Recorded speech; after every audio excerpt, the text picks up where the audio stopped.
ঈদ উপলক্ষে সবার জন্য নতুন জামা কাপড় কেনা হলেও মায়ের জন্য কিছু বরাদ্দ ছিল না।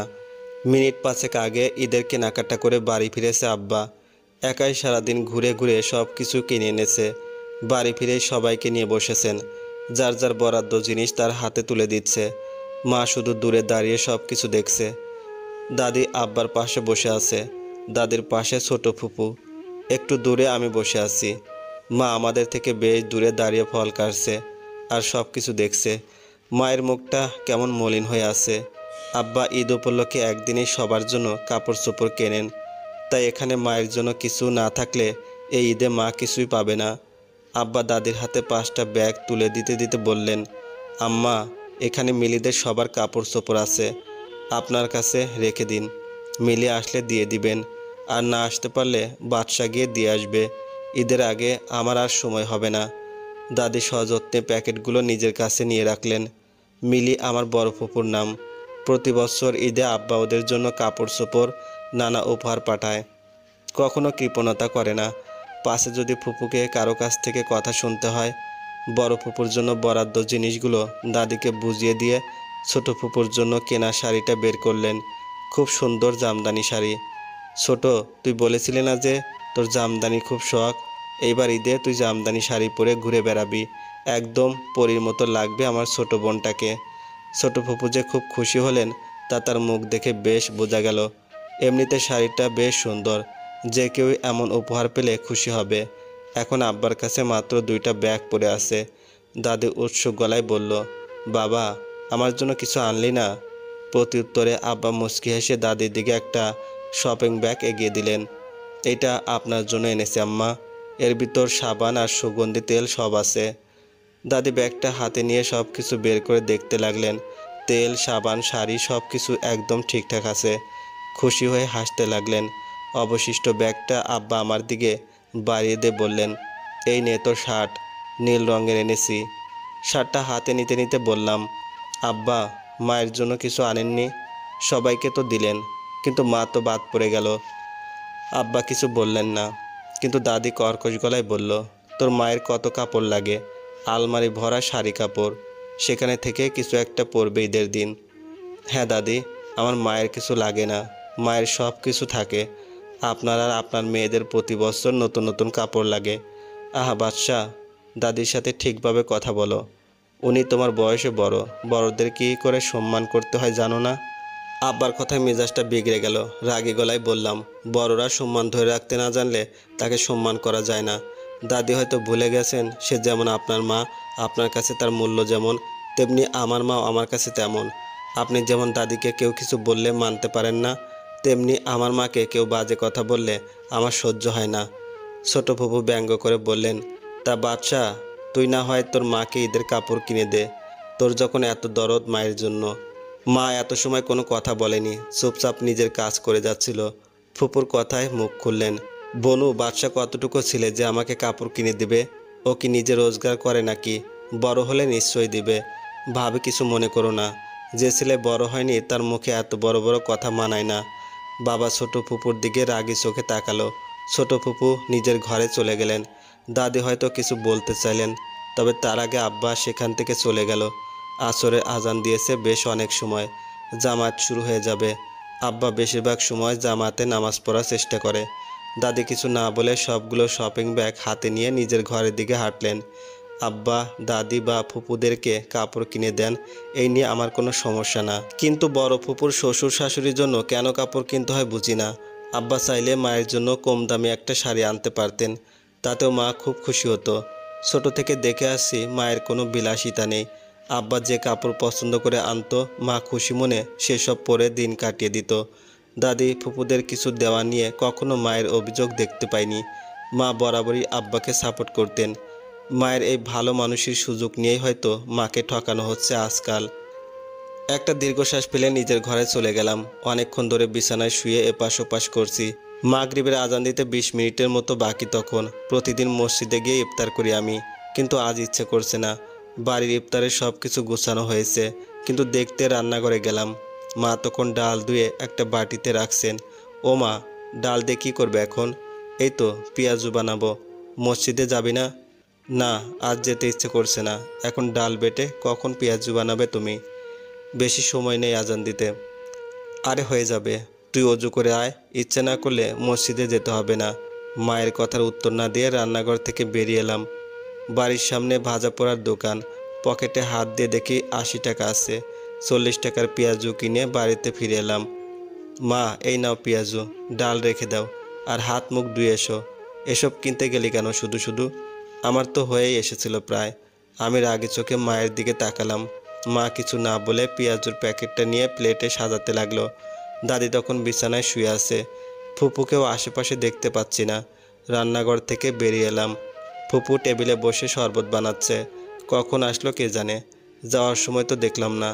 যাক, ভালোই হয়েছে, না হলে আজ আমি আব্বুর কাছে নালিশ করতাম। মা একা সব কাজ করবে আর এরা মহারানী হয়ে বসে থাকবে, এটা মেনে নেওয়া যায় না। সকলের সাথে বসে ইফতার করছি।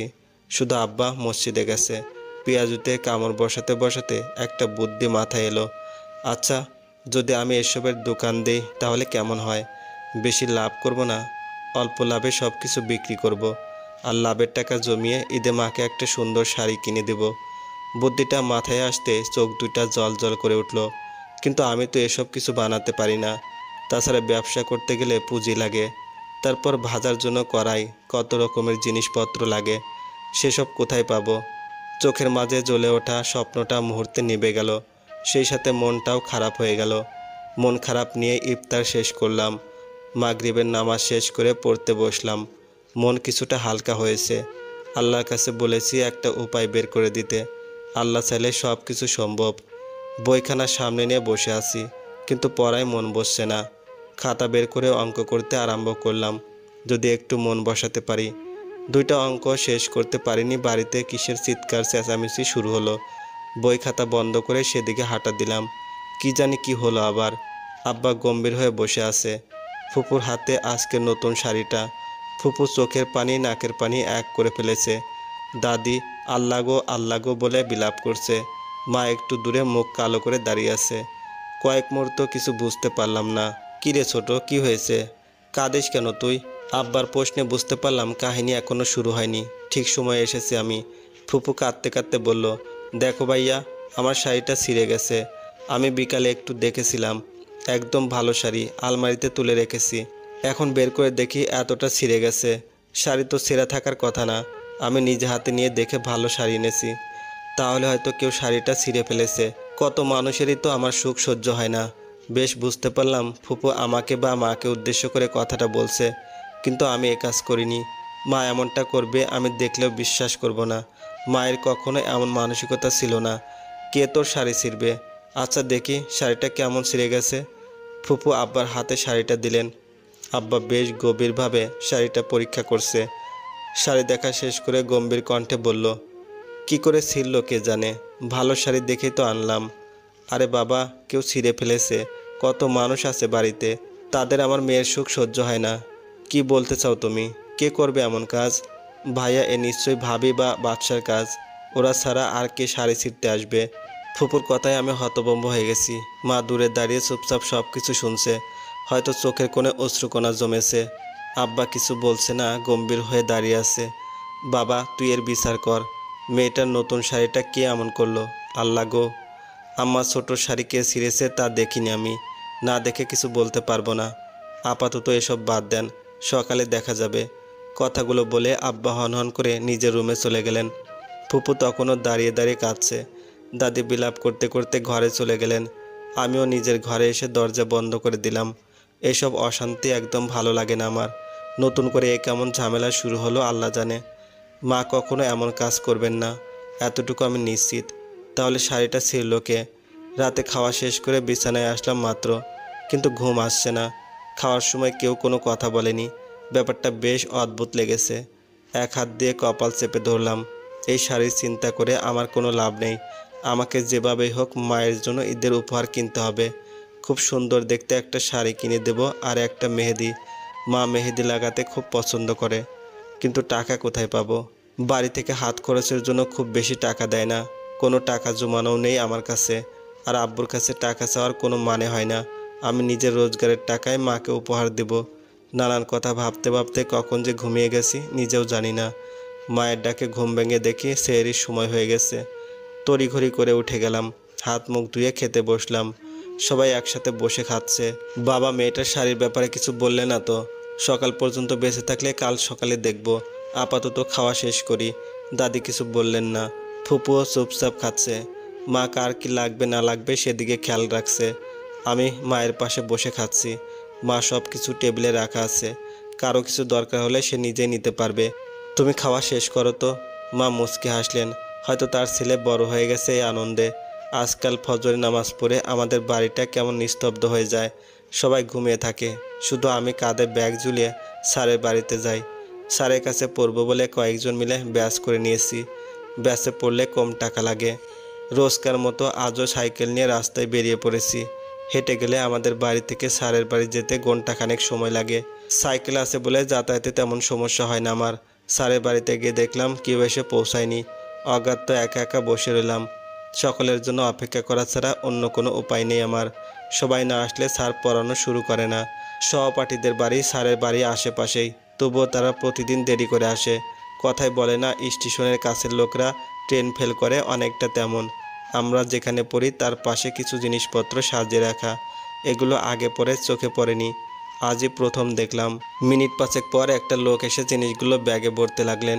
আমাকে দেখে মুচকি হেসে বললেন, পাশের রুমটা ভাড়া নিয়েছি গতকাল থেকে।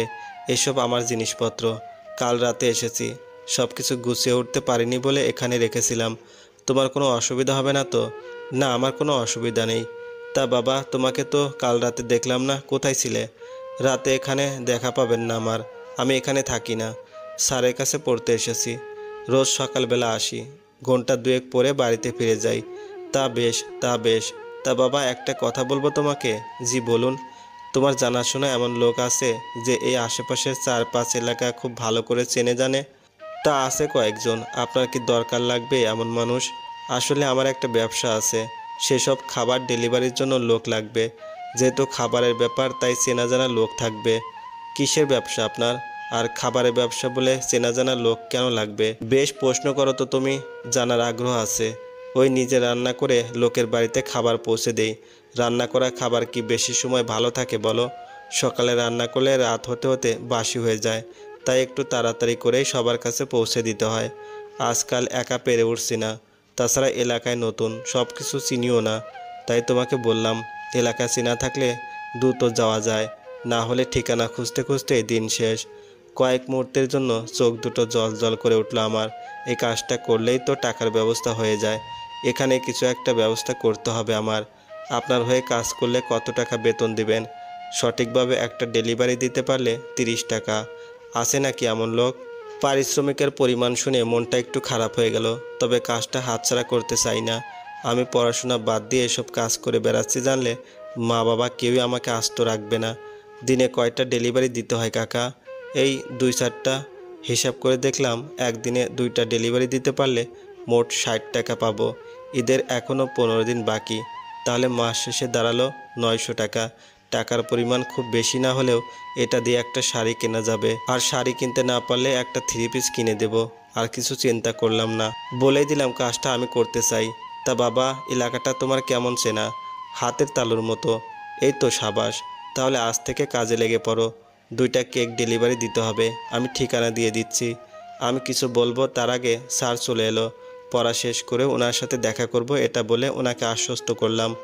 পড়া শেষ হয়েছে বেশ কিছুক্ষণ আগে। কাঁধে ব্যাগ ঝুলিয়ে দাঁড়িয়ে আছি। সকালের লোকটার কোনো পাত্তা নেই, কোথায় আছে কে জানে। কিছু সময় দাঁড়ানোর পর হন্তদন্ত হয়ে ছুটে আসলেন তিনি। যাক, বাঁচা গেল। আমি ভাবলাম তুমি চলে গিয়েছো। তা কি নাম তোমার? বাদশা। আচ্ছা, ভালো কথা। এই নাও, এখানে 2টা কেক আছে, এই ঠিকানায় ডেলিভারি দিয়ে দিবে। তোমার মোবাইল আছে নাকি? না, তবে বাড়িতে আছে। আপনার নম্বরটা দিন, আমি বাড়ি গিয়ে কল দিব আপনাকে। এই বয়সে তোমাকে এখনও মোবাইল দেয়নি? মায়ের সন্দেহ হয় আমি মোবাইলে আসক্ত হয়ে যাব, তাই দেয় না। মায়ের মোবাইল আছে, ওইটা দিয়েই কাজ চালাই। তা বেশ ভালো করেছেন। আজকাল ছেলেমেয়েরা মোবাইল মোবাইল করে পড়াশোনা থেকে মন উঠিয়ে নিচ্ছে। ওনার থেকে ব্যাগ 2টা আর ঠিকানা লেখা কাগজটা নিয়ে রওনা দিলাম। উনি জানালেন কাজ শেষ হলে টাকা দিবেন। 2টা জায়গায় আমার চেনা ছিল, তাই ডেলিভারিতে কোনো সমস্যা হলো না। বাড়িতে আসার পথে বলে তেমন সময় লাগেনি।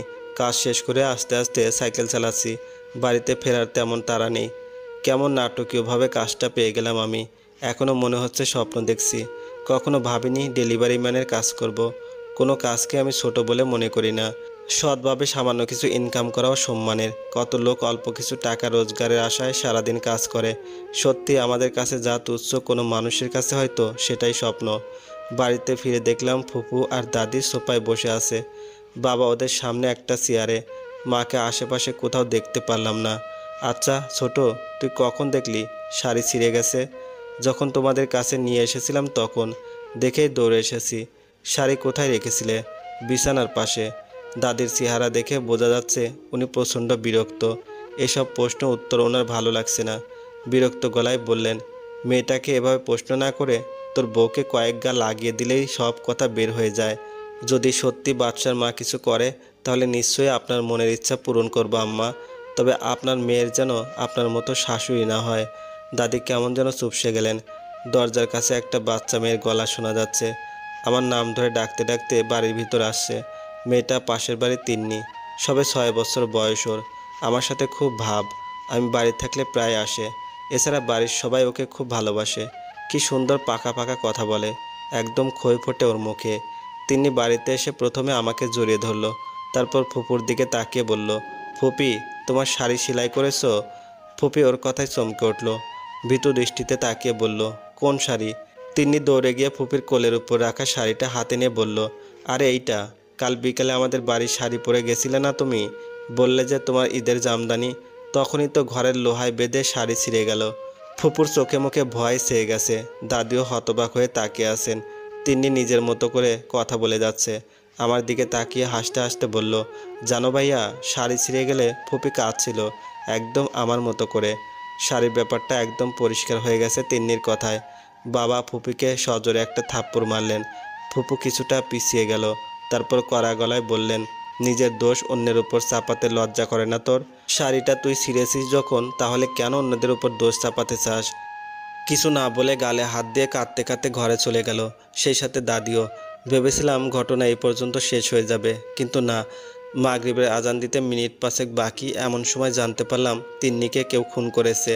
আমি দৌড়ে ওদের বাড়িতে গেলাম। একটা কাপড়ের উপর নিষ্পাপ বাচ্চা নিথর হয়ে পড়ে আছে।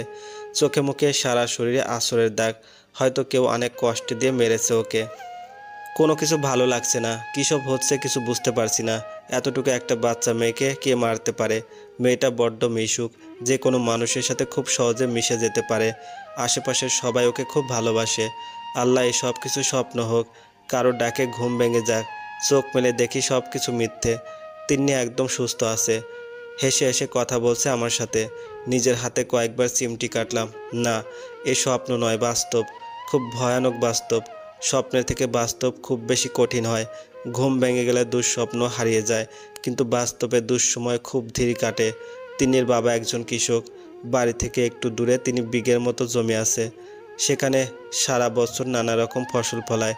এলাকার লোকজনের সাথে কোনো প্রকারের বিরোধ নেই তার। জসিম কাকাকে কখনো কারোর সাথে উঁচু গলায় কথা বলতে দেখিনি। খুব শান্ত প্রকৃতির একজন মানুষ। বাড়িতে মানুষ বলতে তিন্নি আর কাকিমা, এছাড়া 7 কুলে কেউ নেই কাকার। কাকিমার অবশ্য একজন ভাই আছে, তবে তার সাথে তেমন সম্পর্ক নেই এদের। প্রতি সিজনে যেসব ফল ফসল হয় কাকা তার থেকে সামান্য কিছু হলেও সকলের বাড়িতে পাঠিয়ে দেয়। সকালে খেয়ে বাড়ি দিয়ে বেরিয়ে যায় আর সন্ধ্যার আগে আগে ফেরে। সারাদিন জমিতে নানান কাজ করে। কাকার হাতে যেন সোনা ফলে। কখনো কোনো অভাব দেখা যায় না ওদের সংসারে। এত সুখী পরিবারে এলাকায় 2টি আছে কিনা সন্দেহ। এমন শান্তির জীবনে এ কোন অন্ধকার নেমে এলো? জসিম কাকা ঘরে কোণে স্তব্ধ হয়ে বসে আছে। কোনো কথা বলছে না, কাঁদছে না, যেন একদম পাথর হয়ে গেছে। কাকিমা চিৎকার করে কাঁদছে। কিছু সময় পর পর অজ্ঞান হয়ে যাচ্ছেন। কয়েকজন মহিলা কাকিমার খেয়াল রাখার চেষ্টা করছে। মাথায় তেল পানি দিয়ে যাচ্ছে, হাতে পায়ে তেল মালিশ করে দিচ্ছে। পুলিশকে খবর দেওয়া হয়েছে বেশ কিছুক্ষণ আগে, হয়তো এখনই চলে আসবে। পুলিশ আসার পরে তিন্নির লাশটা নিয়ে যাবে। ফুলের মতো মেয়েটার শরীর কেটে নানান পরীক্ষা করবে। না চাইতেও চোখের পানিতে কপাল ভিজে যাচ্ছে আমার। এই তো সকালে তিন্নি আমাকে জড়িয়ে ধরেছিল। আমার কোনো ভাই বোন নেই। তিন্নিকে নিজের বোনের মতোই ভালোবাসতাম। বাড়িতে থাকলে বেশিরভাগ সময় ওর সাথে কাটিয়ে দিতাম। ওদের বাড়িতে ভালো কিছু রান্না হলে বুড়িটা আমার জন্য বাটিতে করে নিয়ে আসতো। মায়ের কাছে দিয়ে বলতো, এটা ভাইয়াকে দিবে আর তুমি একটু খাবে, বেশি খাবে না যেন, ঠিক আছে? ওর কাণ্ড দেখে সবাই খুব হাসতো। মা মাঝে মাঝে বলতেন, তিন্নি আমার আপন বোনের মতো, রক্তের সম্পর্ক ছাড়াই আমরা আপন ভাই বোন। কত খুনসুটি করেছি তিন্নির সাথে, একে একে সব কিছু মনে পড়ছে। চিৎকার করে কাঁদতে ইচ্ছে করছে, কিন্তু চাইলেও চিৎকার করতে পারছি না, চোখ দিয়ে পানি পড়ছে শুধু। পুলিশ এসেছে বেশ কয়েক মিনিট আগে, সবাইকে নানান কথা জিজ্ঞেস করছে, কিন্তু কে খুন করেছে বা কে খুন করতে পারে তার কোনো হদিস পাওয়া যাচ্ছে না। জসিম কাকার শত্রু নেই, কারোর সাথে ঝগড়া বিবাদ নেই, তাই কারো কথা বলতে পারছে না কেউ। ওসি সাহেব কাকার কাছে গিয়ে বসলো। আপনার কি কাউকে সন্দেহ হয়? না স্যার, কাকে সন্দেহ করব আমি? আমার তো কোনো শত্রু নেই। মেয়েটা সকালেও একদম সুস্থ ছিল, মেয়েটাকে সবাই খুব পছন্দ করত, ওকে খেলতে দেখে আমি কাজে গিয়েছি। দুপুরের পর তিন্নির মায়ের কথা শুনে বাড়িতে এসে দেখি আমার মেয়ে। জসিম কাকা আর কিছু বলতে পারলেন না, কণ্ঠ জড়িয়ে গেল তার। একটাই মেয়ে ওনার, তাকে হারিয়ে আজ একদম নিঃস্ব হয়ে গেছেন। যেহেতু কাকা কাউকে সন্দেহ করে না বা কারো নামে মামলা করেনি, তাই পুলিশ নিজের মতো করে হত্যা তদন্ত করবে। পুলিশের লোকজন তিন্নির লাশটা নিয়ে চলে গেল। পোস্টমর্টেম করার পর লাশ দাফন করতে পারবে। তিন্নিদের বাড়িতে গ্রামের সব লোক জড়ো হয়েছে। এত লোকজনের ভিতর একদম একা লাগছে নিজেকে। ওদের বাড়ি থেকে বেরিয়ে এলাম। ওদের বাড়ির পিছনে পুকুর পাড়ে তিন্নির লাশ পাওয়া গেছে। দুপুরের পর কাকিমা ওদিকে পাতা কুড়াতে গেছিল। তখনই তিন্নির এই অবস্থা দেখতে পেয়ে চিৎকার করে ওঠে। ওনার চিৎকারে লোকজন জড়ো হয়। বাড়িতে ফিরে নিজের ঘরে চলে গেলাম।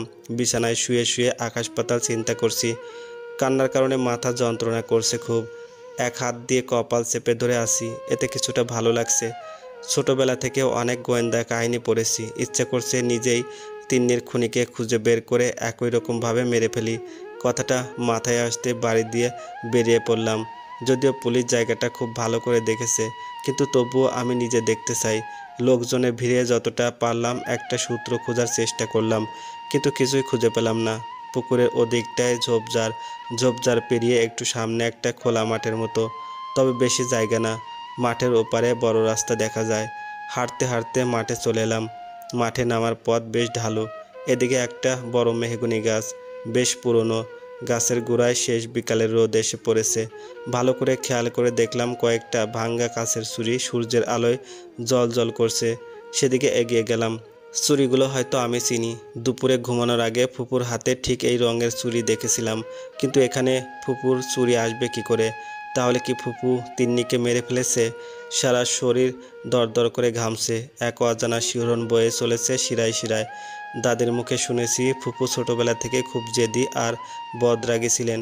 একবার দাদা ফুপুকে একটা চর মেরেছিল। ফুপু ঘরে দরজা আটকে বসেছিলেন, দুদিন পর্যন্ত কিচ্ছু খায়নি। সারাদিন ঘরে দরজা আটকে বসেছিল, এমনকি 6 মাসের মতো দাদার সাথে কথা বলতো না। তখন ফুপুর বয়স ছিল মাত্র 10 বছর। তাহলে এখন কেমন একরোখা হয়েছে কল্পনা করা যায়। সকালে তিন্নির কথার জন্যই বাবা ফুপুকে চর মেরেছে। পরক্ষণেই মনে হলো এভাবে না জেনে কাউকে দোষ দেওয়া উচিত না। চুরির টুকরোগুলো পকেটে রেখে দিলাম। আমি কোনো সূত্র বের করতে না পারলেও পুলিশ ঠিক পারবে। বাড়ির পরিবেশ বেশ থমথমে, যেন তিন্নি হারানোর শোকের ছায়া চেপে ধরেছে আমার পরিবারে। সন্ধ্যায় সকলে মিলে ইফতার করতে বসেছি। ফুপু একদম চুপচাপ, কোনো কথা বলছে না। আচ্ছা ফুপু, ঈদের জামা মানুষ ঈদের দিনে পরে, আপনি সকালে শাড়িটা কিনতে না কিনতে বিকেলে তিন্নিদের বাড়িতে সেই শাড়ি পরে গেলেন। ফুপু তিন্নির কথা শুনে মিয়ে গেল, চাপা গলায় বলল, এমনিতেই পরেছিলাম, ঠিক আছে কিনা দেখতে।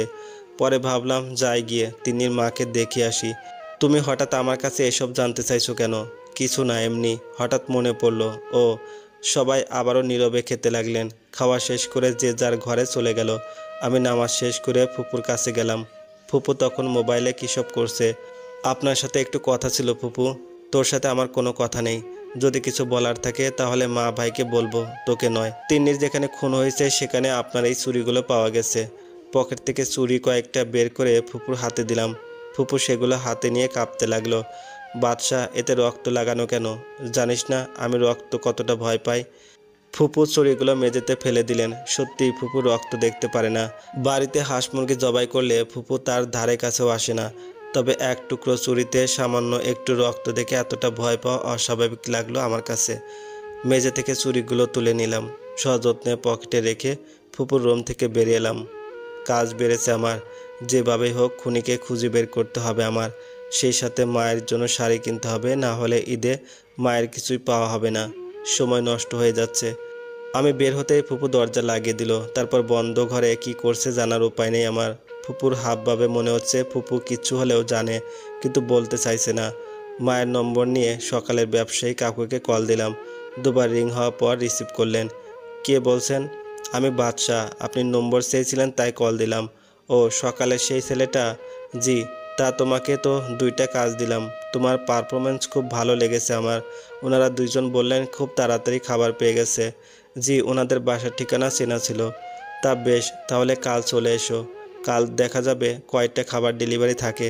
যত বেশি অর্ডার তত বেশি লাভ, তোমারও আর আমারও। জি আচ্ছা, তাহলে এখন রাখছি। তা বেশ।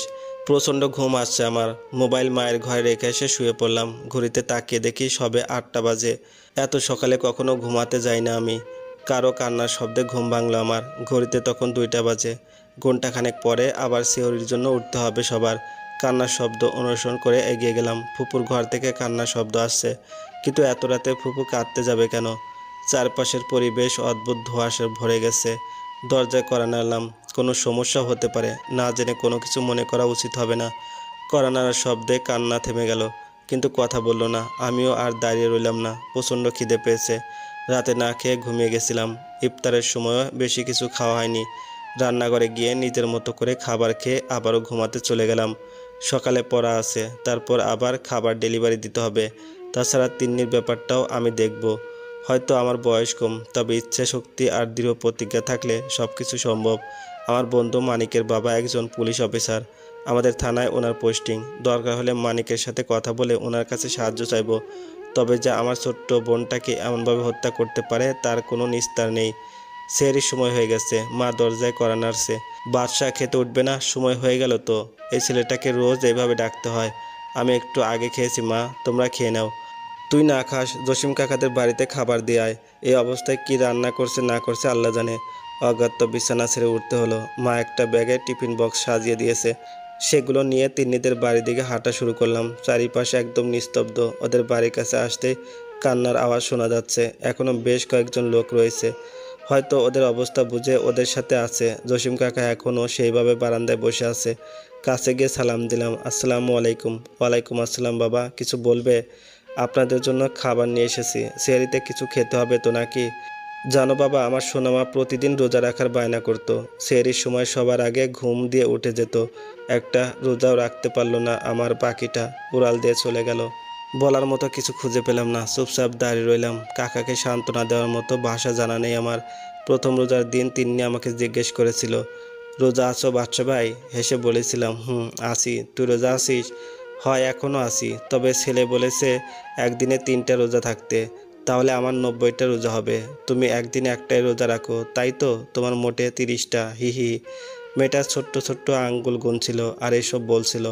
তিনি জসিম কাকাকে ছেলে ডাকে। ছোটবেলায় জসিম কাকার মা মারা গেছে, তাই মেয়ের মাঝে মাকে খুঁজে পেতেন তিনি। কাকা, কিছু একটু খেয়ে নিন। গলা দিয়ে খাবার নামবে না রে বাজান। তুমি দেখো যদি তোমার কাকিকে কিছু খাওয়াতে পারো। খাবারের ব্যাগ হাতে ঘরের ভিতর গেলাম। কাকি অচেতন হয়ে পড়ে আছে। হয়তো অতিরিক্ত কান্নার জন্য এমনটা হয়েছে। 2জন মহিলা কাকির মাথার পাশে বসে আছে।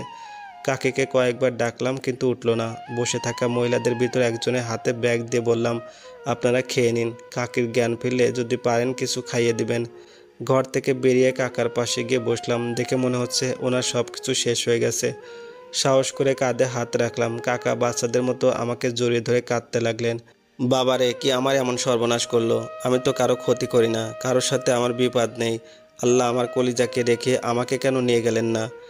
যে এমন করুক সে ছাড়া পাবে না। আমি আপনাকে কথা দিলাম, বোনের খুনিকে যেভাবে হোক খুঁজে বের করব। তাইলে কি আমার মা ফেরত আসবে না রে বাবা?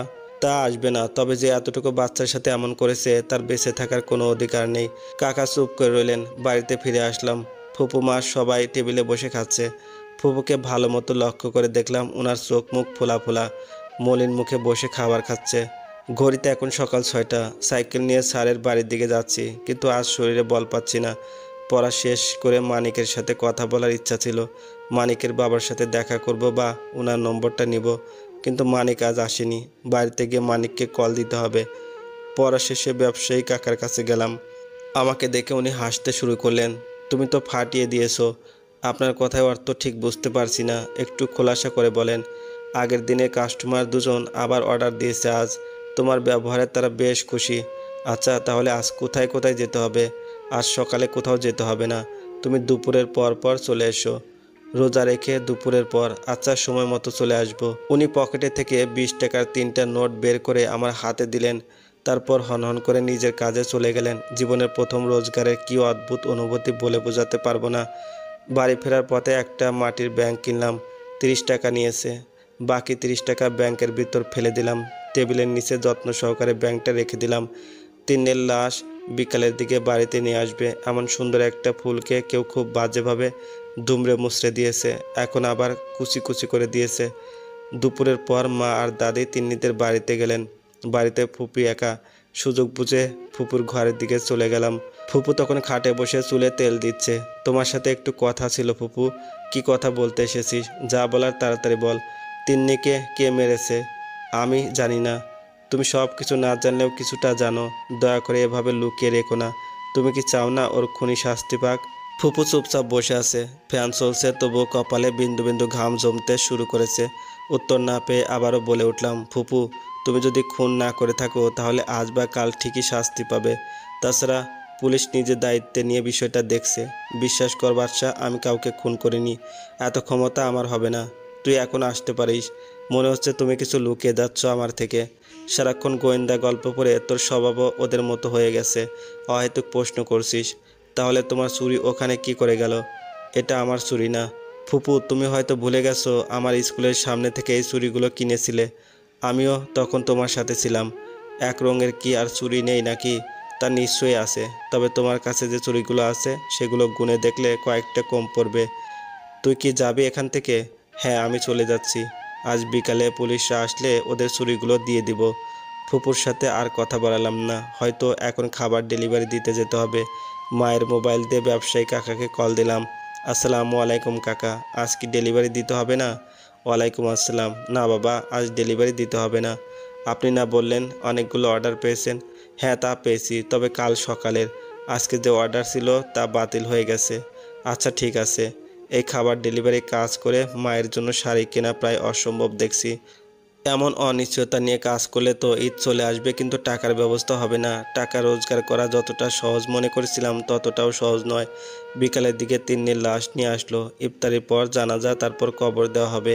তিন্নির কবরে মাটি দিতে খুব কষ্ট হচ্ছে। চোখের সামনে নানান স্মৃতি ভেসে উঠছে। সত্যি প্রিয়জনকে কবর দেওয়া সহজ বিষয় নয়। কোনো রকম মাটি দিয়ে বাড়িতে চলে এলাম। শরীর খারাপ লাগছে। এমন লাশ আগে পরে কখনো কবর দিতে যায়নি। তবে তিন্নিকে খুব কাছ থেকে দেখেছি। হয়তো মনের মাঝে ভয় ঢুকে গেছে। মা, বাবা, দাদি সবাই ওদের বাড়িতে, এখনও ফেরেনি। শুধু ফুপু বাড়িতে। আমিও এইমাত্র ঘরে ঢুকলাম। মিনিট 5 বসার পর ফুপু আমার ঘরে এলেন। বাদশা, তোর সাথে কিছু কথা আছে আমার। আমার সাথে আবার কি কথা? তিন্নির ব্যাপারে। বলেছিলাম না তুমি নিশ্চয়ই কিছু না কিছু জানো। আমার অনুমান ঠিক হলো তাহলে। তুমি কিছু না কিছু জানো। ফুপুর মুখটা মলিন হয়ে গেল। কেশে গলা পরিষ্কার করে নিয়ে বলতে আরম্ভ করলেন, সেদিন সকালের ওই ঘটনায় ভীষণ রাগ হয়েছিল তিন্নির উপর। বাচ্চা মেয়ে এত বেশি বুঝবে কেন? কিন্তু পরবর্তীতে ভেবে দেখলাম ওর তো কোনো দোষ নেই। ও তো সত্যি কথাই বলেছে। তাছাড়া আমি তো ওকে এ ব্যাপারে কিছু বলতে নিষেধও করিনি। কিন্তু তবুও নিজের রাগটা কন্ট্রোল করতে পারছিলাম না।